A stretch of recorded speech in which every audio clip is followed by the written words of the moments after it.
ICV2 is one of those sites that just glazes the industry. It's one of those access media things that they just want everything to be positive. The culture of toxic positivity that surrounds the comic book industry, that surrounds, of course, every entertainment industry out there. When you call out the problems that are going on, they blatantly ignore it. Now, I've talked to some comic shop owners about exactly what this says here, and I'll give you the real scoop about what's going on. It's not as rose-colored glasses as they're making it sound. And if you look at it, they're leaving out a lot of specifics and, of course, relying on data that isn't actually there. Very interesting that the comic industry does this, and they leave out a lot. We'll see what this is all about in just a moment as they talk about how great the comic book industry. Comics are good now. That's right. This is your boy Zach's website, basically. Check out things here, guys. Hit the like and subscribe button. Where things are going well is with my comics, my friends. And I want you to get on my JDA Comics Substack. I'm giving you comics for free to read. That's the way to, of course, get you in. I want you to be readers first, and I want to cultivate a great audience of readers here. And so we're doing so by putting out comics every single day as we talk about the comic industry and what goes on. Get in on here with the over 1,000 people who've signed up for my Substack. I really appreciate you guys being here and supporting our channel, supporting our efforts. There is a paid version if you want to support this like a Patreon. It's a great way to do so. I really appreciate everybody who does so, of course. Thanks for being here. And I do have, of course, physical books if you guys want those as well. You click on the store button. Boom. All of them are right there. Makes it very easy for you as well. All right. So here it is, white paper. It's a new world. Big shifts lead to good news for direct market in 2025. Says it's shaking up to be a blockbuster year for the comic industry, building strong on sales for 2024. Surprising reversal of long-term trends. ICV2 CEO Milton Gripe outlined the changes and discussed outlook for the future. And what he's talking about, he gave a presentation on this at New York Comic Con. The big news for 2024 was that growth resumed after a year of decline. So here's the deal. 2023 was huge drop off from 2022 and before, like catastrophic.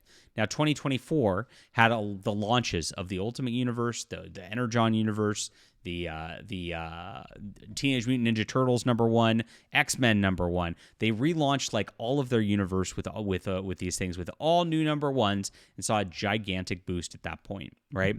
And so they saw comic and graphic novel sales totaling $1.9 billion, and sales of comics and graphic novels soared during the COVID pandemic, as we know, then fell just catastrophically in 2023 as people got out of all this. He said, I thought we were going to see a head and shoulders pattern where we peaked and we're going to drop back down.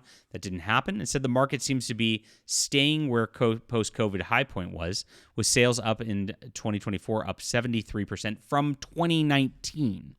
Now, this is pretty interesting right here, as things were waning pretty badly in 2019. Got that little boost in COVID. It's still down overall. It's just up from 2019. This is how they spin numbers so that, it was better in 2022 and 2021 and 2020, but 2019 we're up from. That's pretty good. That was a pretty low point for the comic industry, if you guys remember at that point.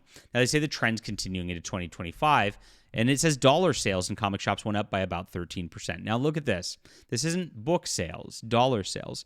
Now, you got to remember, 2024, 2023, the average comic book was $3.99. That's moved up to $4.99 and $5.99 in a lot of cases. So, of course, dollar sales are, even if you maintain close to the same audience or even have a drop in the audience a little bit, the dollar sales would go up because of that. While sales in book channels drop slightly, which means outside of comic book shops, those sales are gone, right? They're lowering outside of comic shops, which means people are not discovering things, right? The leading gap to the two narrowing for the first time in 15, 20 years. The spread between graphic novels and comics narrowed in 2024 for the first time in years, and that's all led by a couple of gimmick events, guys, because Absolute Batman was sold with like comic book stores getting their own special variant covers. Same with Teenage Mutant Ninja Turtles #1. Same with the Ultimates #1, where they had to buy thousands of copies in order to get like that special cover version, right?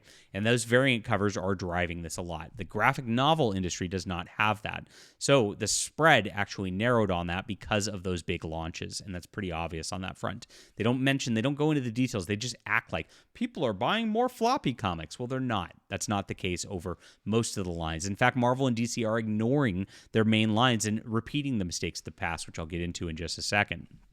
While graphic novels still account for over 76% of dollar sales, it's pretty big, they increased only by 1.3% year over year.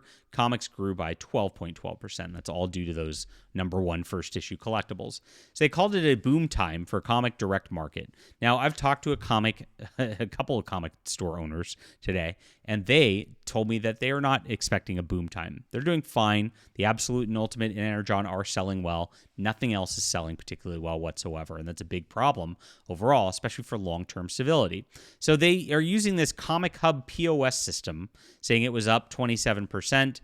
Compared to the same period in 2024. This is not all comic shops. Some comic shops have closed, and so you don't get a full direct market picture of this. You're just getting what's reported by those who actually report, which are very few. It's a sample size of the comic industry, not the entire comic industry right there.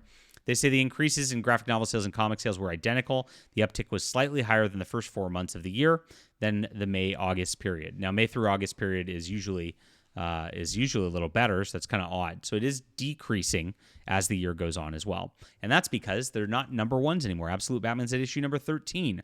Ultimate Spider-Man's in the teens too. These are no longer just fresh books. People only buy #1 issues as this collector's type of thing.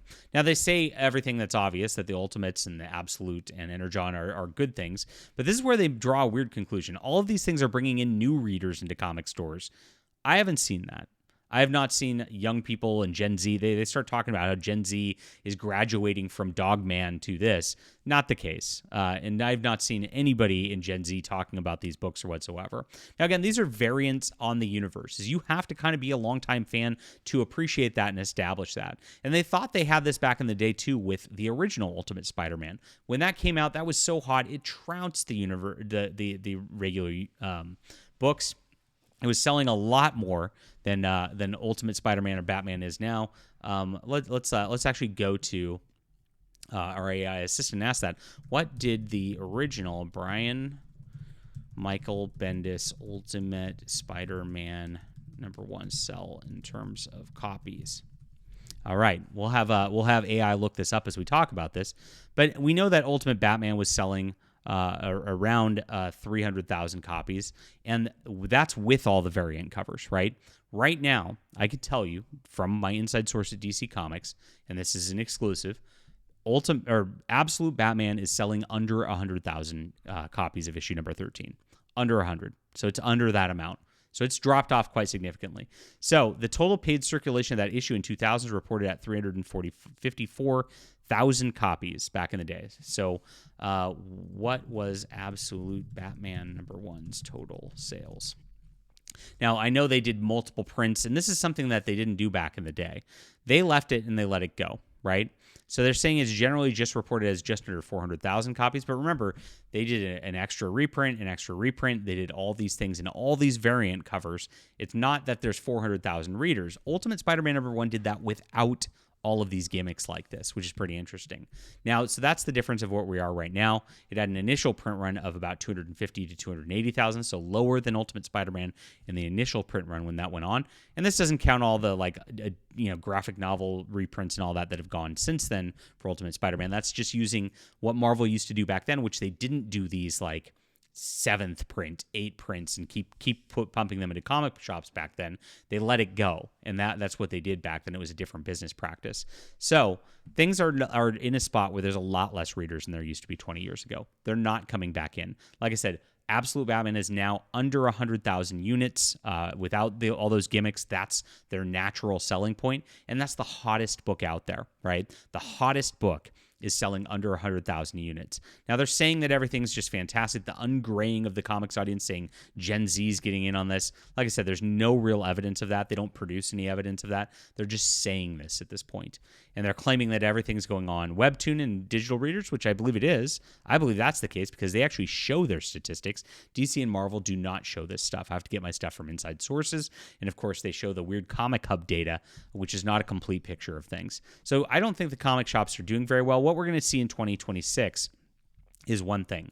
All the Ultimate and Absolute universes are getting mature at this point. And so they're going to be dropping off in readership. by the way, if Ultimate Batman's selling 100,000 or less than 100,000, Ultimate Martian Manhunter selling less than 50,000. It goes down the line like that. And as they go along further, those drop-offs become more and more severe. That's why all these books get canceled, usually under the 20,000 sales mark range. And that's what we're going to start to see happening with all this stuff across the line. In fact, Marvel's already saying that they're getting rid of their Ultimate Universe. Of course, they're going to reboot it with an all-new #1. We know that because they need to try to get that sales boost back. But the more you go to that well, the less that comic fans come back. And that's the truth. That's what's going on here. So these are going to not go as well in 2026. I'm not going to predict that it's going to go up because they don't have these #1 first issues to get everybody hooked on. They've gone to it too many times for different things. They already did it with X-Men 2 years ago. They did it with Spider-Man this year. They've hit every all-new #1 first issue they can possibly get. Like I said, I think we'll get an Ultimates one.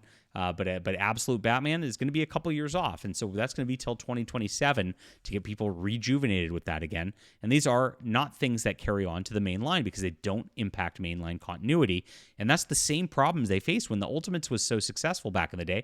Nobody was reading the mainline continuity. It was causing a lot of problems. And that actually sank a lot of the comic book industry, especially when they ran out of ideas for the Ultimate Universe and when that finally dropped off for all the sales. And that happened at over 100 issues at that point with Ultimate Spider-Man.